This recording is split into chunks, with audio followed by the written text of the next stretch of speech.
here. 6x to the 2/3 equals 54. Oh boy, what do I do there?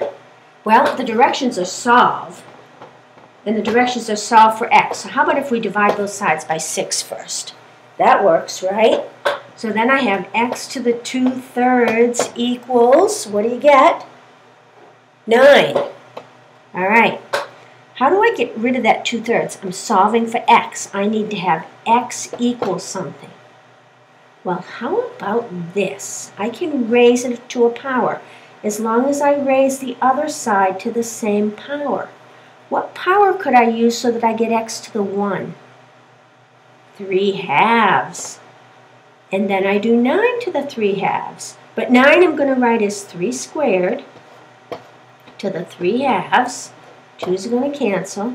So x equals 3 to the 3rd. What does x equal? X equals 27. Hey, that was easy. All right, here's another one for solving. How about this? T minus 4 to the 2/5 equals, nope, minus 3 equals 1. How do I solve that? How about if I add 3 to both sides?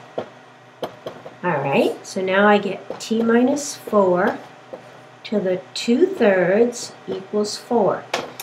I wish I didn't have a 2/3 exponent there. You know how I can get rid of it? Yeah, if I raise both sides of this equal sign to the same power, I haven't changed the value, so we'll use 3/2. Why did I use 3/2?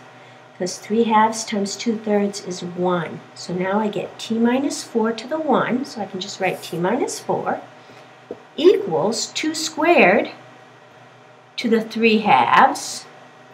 You know what happens there? Yeah, 2 to the 3rd, that's 8.